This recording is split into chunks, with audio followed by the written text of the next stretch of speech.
का जरूर नहीं है कि वो वेद पढ़ता हो, उसको हम जैसे लोग ही लिख करके देते हैं, वेद पढ़ करके बताते हैं कि ये कथा ऐसी हुई तो ये लिखो, तब ये भजन बने जाते हैं। बोल बांकी बिहारी लाल की।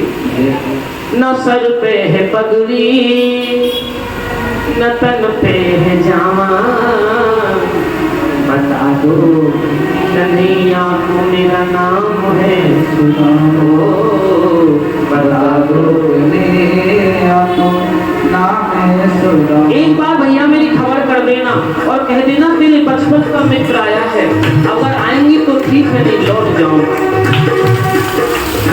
कोई घनश्याम से कह दो तुम्हारा याद आया है, तुम्हारा याद आया है। कोई घनश्याम से कह दो तुम्हारा याद आया है, तुम्हारा याद आया है।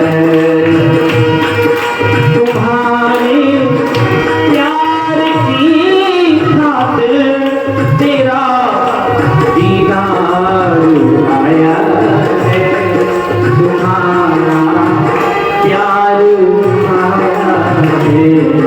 कोई श्याम से कह दो तुम्हारा याद आया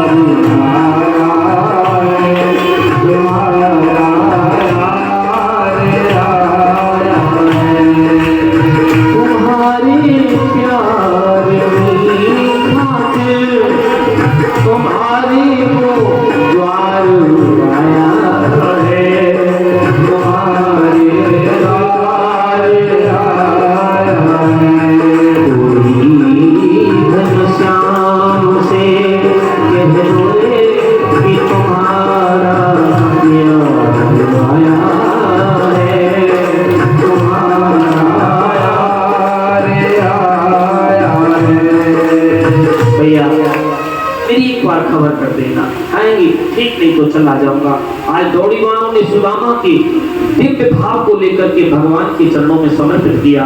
हे भगवान, शीस पराना धरातन पे जान के आयो, बसों की ग्रामा धोती फटी लटी दुबती नहीं पाए, वो पालन की नहीं सा। द्वारे खड़ो तुझ दुर्बल एक रहो, चक्षु सदा भरामा, पूछत दीन दयाल को धाम बतावत आपनो नाम सुदामा। ये भगवान एक दीनहीन गरीब ब्राह्मण है, वे अपना नाम सुदामा बताता है और आपको अपने बचपन का मित्र बताता है। क्या सुदामा? मेरा मित्र सुदामा आया है। भगवान ने सुना आज मेरा मित्र आया है, दौड़ पड़े, चरण पाद में गिर गई, भगवान का केस बिखर गया, मणि गिर गई, भगवान की पीतांबर गिर गया। भगवान दौड़ने लगे, पूरी प्रजा दौड़ रही है। अरे आप तो जगत का मालिक दौड़ रहा है, कोई बहुत बड़ा हस्ती आया है, कोई बहुत बड़ा मेहमान आया है, भागो भागो।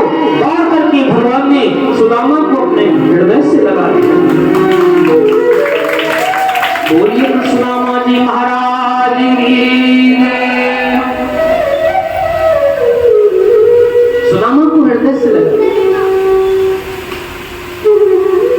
मेरे भाई बहन, आज कोई बेटा अफसर हो जाए ना किसी कंपनी में, बहुत बड़ा अफसर, और पिताजी गांव से डंडा लेके और स्वापा बांध के बच्चे से मिलने आए और कहें यहाँ का जो बेटा अफसर है वो मेरा बेटा है, बेटा अपने पिता को पिता कहने से मना कर देता।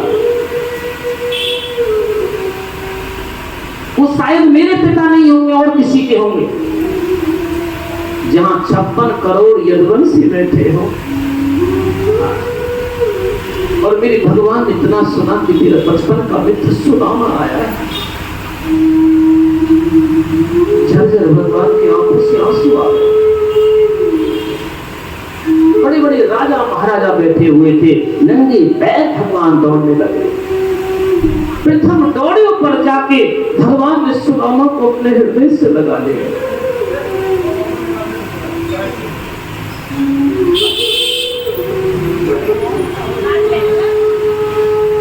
भगवान सुदामा को महलों के अंदर ले गए। भगवान ने महलों के अंदर सुदामा को अपने सिंहासन पर बैठा दिया।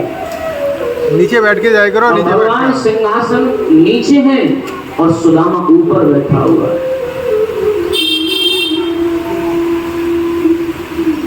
विचार करिए मेरे भाई बहन, देवता जिस सिंहासन पर कभी बैठने की कामना नहीं कर सकते, उस सिंहासन पर सुदामा है और भगवान सुदामा के चरणों में है। रुक्मिणी जल लाओ, आज मैं अपने मित्र के चरणों का प्रक्षालन करूंगा, आज ये ब्राह्मण के ऋण से ऋण हो जाऊंगा।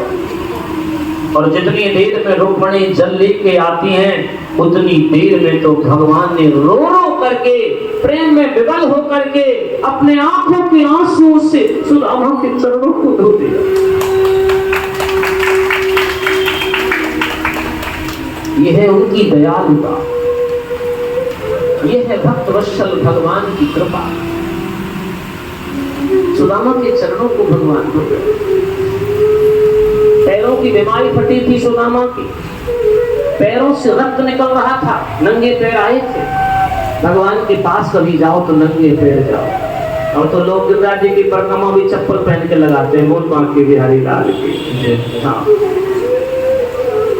सुदामा नंगे पैर, पैरों की बीमारी फटी है, और जब पैरों की बीमारी फटती है तो उसको गर्म पानी से नमक डाल के धोया जाता है।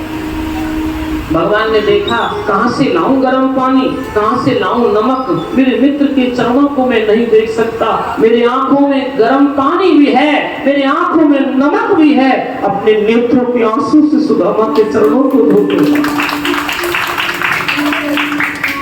आज भगवान ने सुदामा के चरणों को धो दिया। मेरे माई बाप, आकाश में देवताओं की भीड़ लग गई। वाह कृष्ण, वाह वाह सुदामा, वाह मित्रता हो तो कृष्ण सुदामा। सुदामा बन के देखना मेरे भाई में, भगवान तेरा ऋणी हो जाएगा। भगवान कहते हैं जो भक्त मेरी भजन कर रहे हैं, जो भक्त मेरी कथा कीर्तन अनुष्ठान में लगे हैं, उन भक्तों का मेरे सिर पे कर्ज हो जाता है। अयम भक्तो पराधीनो, उस भक्त के मैं अधीन होता हूँ, और यही जीवन का आनंद है। भक्त के ऋणी भगवान। सुदामा कुछ लाए नहीं थे क्या रे? तू मेरे बचपन का मित्र है यार, कुछ मेरे लिए सौगात तो लेके आता। सुदामा ने सोचा गलत फंस गए यहाँ करके, इतनी बड़ी सभा है भगवान, हमने तो सपने में नहीं सोचा। इतना बड़ा महल, 4 चावल लाया था, उसको भी तुमका दिया है भगवान। अब इनको 4 चावलों को दूंगा तो और लज्जित हो जाएगा। ये पहले चरणों में बैठा हुआ, अपने आंखों के आंसू से धो रहा है मेरे चरणों। पानी का बूंद नहीं लिया, पानी परात को हाथ छुओ नहीं, नेरन की जल से पग धोए। देख सुदामा की दीन दशा, करना करके करनानिधि रोए। सुदामा ने आंख में वो पोटली को छिपा लिया। अरे भैया जाको भरे ना है पेट, जाते धरी का पेट, कुछ नहीं लाया, खाली आया। नहीं, तू ब्राह्मण है, तुझे ऊंच नीच का ज्ञान है, तू मेरे सामने खाली नहीं आ सकता था सुदामा, मैं तुझे जानता। सुदामा ने कहा ले यार मित्र, ये 4 चावल है, क्यों इतनी बेइज्जती कर रहा है इतनी बड़ी सभा में? ये चावल नहीं है सुदामा, ये मेरी भाभी की दी गई सौगात है, इसी से मैं आज उड़न होना चाहता हूं। एक मुट्ठी चावल खाया, तंदुल 1 लोक सुदामा को दे दिया। क्या गजब की चित्रण है, भगवान ने क्या सुदामा चित्र लिखा है। अभी हम पश्चिम बिहार में एक कथा कर रहे थे 2 वर्ष पूर्व, तो जिनके यहाँ कथा थी वो जज थे, और उनके यहाँ कथा हुई तो वो बड़े भाव से कथा सुनते थे, जैसे हमारे नेताजी सुनते हैं, आप लोग सब सुनते हैं। तो वो मेरे बिल्कुल सामने एक गद्दी लगा के उनको मैं बैठाता था कि आप सोफा लगाइए और बैठिए मेरे सामने। तो इस सुनाने वाले को भी तभी आनंद आता है जब श्रोता भावुक होता है। तो जज ने, अरे इनको क्यों छुपा के बैठे, उनको दे दो चावलों को, कब तक रखोगे, ये तो दान करना है, कर दो, ये थोड़ी है कि सुदामा लेने आएगा आपसे। बोल बांक के बिहारी लाल। दान की हुई वस्तु को मैं आपको समझा देता हूँ, कभी भी ये भावना मत रखो पुण्य करो उससे भूल जाओ, और जीवन में पाप करो उससे याद रखो। कुछ लोग उल्टा कर देते हैं, अगर हमसे कोई पुण्य बन जाता है, गलती से कभी पुण्य बन गया, तो पूरे जगह आवाज लगाएंगे कि हमने ये काम किया, हमने ऐसा काम किया, तो पुण्य भी नष्ट हो जाता है। हमारी गली में एक अम्मा जी थी, तो वो परिक्रमा देने जाती हैं साल 2 साल में कभी, तो पूरी गली में, अरे बहन आज तो परिक्रमा देके आई हूँ, मेरे पैरन में बड़ो दर्द है रहे है। जब तक पूरी गली को नहीं पता चल जाता ना, तब तक उनका भोजन ही हजम नहीं होता। और कोई गलती से पाप बन जाए, अपराध हो जाए, तो कभी नहीं कहेंगे हमसे गलती हो गई। पुण्य को लोग गाते हैं, लेकिन वेद कहता है अपने पुण्य को नहीं गाना चाहिए। और जो पुण्य को गाता है तो समझ लेना वो पुण्य कर ही नहीं सकता है, उसके अंदर पुण्यात्मा की भावना ही नहीं है। बोल बांके बिहारी लाल परिक्रमा देवी गई बहन, गोपाल जी की सेवा में बहुत समय है जाए, या तुम्हारे भोजन लेट करूं, वो दुनिया को दिखा। और जो सच्चा भक्त है वो अपने पुण्य को छिपा लेता है। क्या बोलना है किसी से, भगवान की सेवा के बारे में नहीं बोलना चाहिए। बोल वृंदावन बिहारी लाल की। सुदामा एक लोक दे दिया, दूसरी मुट्ठी खा के 2 लोक दे दिए। और सुदामा को ये नहीं पता लोक भोग क्या होते हैं। 3 ही तो लोक है, ब्रह्मा विष्णु महेश। एक लोक में ब्रह्मा जी का पद दे दिया सुदामा को, बताइए, ब्रह्मा जी का पद दे दिया, ब्रह्मा जी का पद एक बार में दे दिया भगवान ने। और दूसरे चावल खा के कुबेर भंडारी के धन का मालिक बना दिया, धन का अध्यक्ष बना दिया सुदामा, धनाध्यक्ष हो गए। कुबेर तो धन का मालिक है। तीसरी मुट्ठी भी खाने लगे, रुक्मणी ने थोड़ा सा रोका, स्वामी अब सोचिए, आप सुदामा के प्रेम में विवल हो गए हो, अगर आप तीसरा लोग दोगे तो हम कहाँ रहेंगे। राव के न रंग के तुम रंग होना चाहते हो, ये नाथ अपने हाथों से निज कीर्ति खोना चाहते हो। हमारी तरफ देख लीजिए दीन बंधु, एक आता है, तब जाके भगवान थोड़े शांत हुए। ये सब कुछ दे रहे थे, ये सुदामा का चरित्र है। सुदामा ने कहा कहीं ये देना दे, सुदामा को ये नहीं पता कुछ दिया है, गुप्त रूप से दे दिया, अदृश्य रूप से दे दिया, प्रत्यक्ष रूप से दे दिया। सुदामा बोले अब हम चले भैया कन्हैया, 2 दिन है वे तेरे द्वारकापुरी में, अब देख तेरी भाभी अकेली है, बच्चे भी छोटे छोटे हैं, हमको जाने की अनुमति दे दो। अब कृष्ण बोले तो भैया तुम जाना चाहते हो सुदामा, तो अपने भाभियों को आशीर्वाद दे के जाना। और सुदामा ने सोची 1-2 भाभी होंगी भैया, और राग लगा भाई। सुदामा ने सोचा कि भाई राजा है, तो राजाओं के 2-4 ब्याह हो जाते हैं, शादी। तो रुक्मणी जी आई पहले, ब्राह्मण देव प्रणाम, आयुष्मान भव, यशस्वी भव, शतायु हो जाओ, 100 वर्ष तक जियो। सत्यभामा जी आई, मित्रविंदा जी, रविंद्र जी, लक्ष्मणा, तब तक तो खुश है, 8 साथी तो है। और जब 100 से ऊपर संख्या पहुंची, अब तो आयुष्मान। सुदामा ने सोचा पहले भूखे प्यासे आए, कितने दिन तो चलते चलते हैं कि आशीर्वाद दे मर जाते भी से, घर वापस पहुंचेंगे या नहीं पहुंचेंगे पता नहीं। इतनी सभा, अब जब 500 हुई तो सुदामा अब देखने लगे कन्हैया तक, भैया कितनी है, आशीर्वाद देते ही देते थक गया मैं तो। ठाकुर जी बोले और थोड़ा जोर लगाओ मेरे मित्र, और जोर लगाओ। अब 1000-2000 से ऊपर संख्या पहुंची। सुदामा बोले भैया एक बात सुन, कान में सुन, कान में। क्या बात है भैया, एक बार में सबर ने बुला ले भैया, एक ही बार में सबको आशीर्वाद दे के कृतार्थ कर दूंगा, नहीं तो भैया यहाँ से बच के। बोल वृंदावन बिहारी लाल की जय। सुदामा की हास्य विनोदता है, सब गोपियां आई, रानियां आई, सुदामा ने सबको भव से पार किया, आशीर्वाद दिया। सुदामा के महल बन गए। उज्जैन नगरी में एक तुलसी का दरवा था, वह महल खड़े हैं, अंचल महल, सोने के महल। जैसे द्वारकापुरी थी ऐसे सुदामापुरी बनी। सुदामा ने कहा भगवान मुझे तूने क्या दे दिया, तूने अप्रत्यक्ष कृपा कर दी, मैं ये मांगने नहीं आया था, मुझे सब कुछ नहीं चाहिए, मुझे तो तेरी भक्ति करनी है मेरे दाता, तेरी भक्ति करनी है। सुदामा भगवान की तारीफ करने लगा। गोविंद मेरो है, गोपाल मेरो है, गोविंद मेरो है, गोपाल मेरो है मेरी बांके बिहारी नंदलाल मेरो है बांके बिहारी नंदलाल मेरो है गोविंद मेरो है गोपाल मेरो है मेरो है गोपाल मेरो मेरी बांके बिहारी नंदलाल मेरो है बांके बिहारी नंदलाल मेरो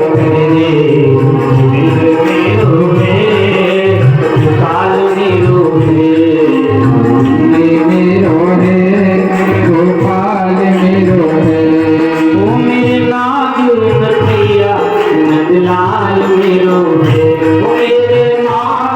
छोड़िया लाल मेरो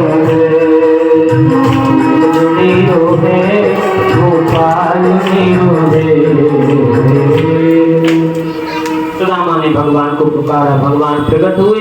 सुदामा की दिव्य ज्योति भगवान के चरणों में विलीन हो गई। अब भगवान ने उद्धव को बुलाया, उद्धव मेरे जाने का समय आ गया है। मैं 6 अध्यायों में कलकाल का वर्णन आपको सुना रहा हूँ, ध्यान से सुनना। उद्धव ने आकर के भगवान से कहा, हे प्रभु आप चले जाओगे तो धर्म किसकी शरण में जाएगा, आप हमें छोड़ के मत जाइए। तब भगवान ने कहा, उद्धव गंगा यमुना सरस्वती नंगा ताप्ती गंडकी सरयू झेलम क्षिप्रा स्नान स्मृति महोदया गंध्या, जितनी नदियां हैं मेरा स्वरूप है। अतल वितल सुतल कड़ाक रसातल महातल पाताल मेरा चरण है। भूलोक भवलोक जललोक तपलोक मैलोक सतलोक मेरा शीर्ष स्थान है। संपूर्ण विश्व मेरा बटुक है। उद्धव गंगा मेरा स्वरूप है, तुलसी वृगम पीपल में समाया हूँ, सर्वदेव मुनियों में व्यास मेरा स्वरूप है, ब्राह्मण मेरा मुख है। देख उद्धव मैं तुझे विराट रूप का दर्शन कराता हूँ। मनुष्यों में राजा मेरा स्वरूप है, अंत के पारावार में काल भी मेरा ही स्वरूप है। और भगवान ने उद्धव को विराट रूप का दर्शन कराया। वो विराट रूप भगवान की जय। उद्धव मेरी चरण पाद का लेकर के तुम भद्र आश्रम में चले जाओ। ये पृथ्वी रसातल में चली जाएगी, सब कुछ नष्ट हो जाएगा। दारुक मेरे साथी को बुलाओ जो रथ चलाता है। ए दारुक ये पृथ्वी रसातल में चली जाएगी, 7 दिन सब नष्ट हो जाएगा। तुम मेरे धाम चले जाओ। दारुक भगवान के धाम चला जाता है। नारद जी को भगवान ने बुलाया, हे नारद वसुदेव देवकी जो मुझे अपना पुत्र समझते हैं उनसे जाके कहो मैं ब्रह्म ही का लीला करने आया हूँ। वसुदेव देवकी की ज्योति भगवान के चरणों में विलीन हो गई। 56 करोड़ यदुवंश की कथा सुन रहे हैं। इधर 88,000 ऋषि को सूत जी कथा सुनाते हैं। बलराम जी आते हैं, सूत जी में कुशा लगाते हैं। सूत जी की दिव्य ज्योति बलराम जी में विलीन हो गई। 88,000 ऋषि भगवान के धाम पहुंचे। भगवान के 56 करोड़ यदुवंशी हो गए। भगवान ने सोचा इनका कैसे संहार करूं। दुर्वासा ऋषि को बुलाया। दुर्वासा से कहा मेरे पुत्रों का कल्याण करो। तो दुर्वासा प्रवासक क्षेत्र में पहुंचे। यदुवंशियों के बच्चों ने अपने पेट में कपड़े भर लिए। दुर्वासा से पूछा बताओ लड़की होगी या लड़का होगा। दुर्वासा क्रोधित हो गया, अरे एक संत का मजाक बनाते हो, तुम्हारे गर्भ से ना लड़की होगी लड़का, तुम्हारे गर्भ से मूसल होगा। एक लोहे का पिंड निकला, लोहे को पीस-पीस के समुद्र में बहा दिया। एक छोटा सा कण अंतिम समय में रह गया। एक बहेलिया आता है, मछली पकड़ता है, मछली पकड़ में नहीं आई, लोहे का पिंड पकड़ में आया और बाण के आगे भाग पर लगा लिया। यदुवंशी दुर्वासा के श्राप के कारण एक दूसरे को मारने लगे। सब भगवान के धाम चले गए, सब कुछ नष्ट हो गया। उद्धव तुम भी मेरी चरण पाद का लेके भद्र का आश्रम में चले जाओ। नारद जी तुम भी मेरे धाम जाओ। सांवला विग्रह नारद जी का भगवान के चरणों में लीन हो गया। सुखदेव भगवान कथा सुनाते हुए परीक्षित से बोले, हे राजन एक समय भगवान भी प्रवासक क्षेत्र में पहुंचे। बहेलिया ने मृग की आंख समझ करके बाण मार दिया और वह बाण भगवान के चरण में जाकर के लगा। जब भगवान के चरणों में बाण लगा तो बहेलिया बहुत रोया। भगवान ने हृदय से लगा के कहा, बहेलिया रो मत। जिस समय बाली और सुग्रीव का युद्ध हो रहा था मैंने धोखे से बाली में बाण मार दिया था। ए बाली तुम बहेलिया बन के आए हो, मेरे कर्मों का फल है, आज तुमने मुझ में बाण मार दिया है। बहेलिया बहुत रोया। बहेलिया की दिव्य ज्योति भगवान के चरणों में विलीन हो गई।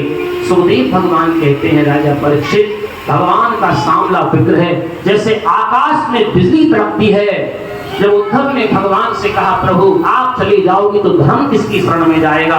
जिन लोगों की आसरी प्रवृत्ति हो गई है, जो ग्रह क्लेश से आक्रांत हो चुके हैं, जिनका मन वचन वाणी बुद्धि कभी आपका नाम नहीं लेती, ऐसे कर्षित प्राणी का क्या होगा। तब भगवान ने उद्धव से कहा उद्धव मैं तो चला जाऊंगा, अपनी वाणी को, अपने शब्द को, अपने वांगमय रूप को मैं भागवत में छोड़ के चला जाऊंगा उद्धव। और भगवान की ज्योति भागवत में विलीन हो गई। भगवान शब्द अक्षर के रूप में आज भी भागवत में विराजमान है। मेरे भाई बहन, भागवत को जो अपने सिर पर धारण कर लेता है उसकी 7 पीढ़ियों का भागवत कल्याण कर देती है, उसके पितृदेव ही तृप्त हो जाते हैं। ये भागवत सागर है। ऐसे ग्रंथ का याचन हमारे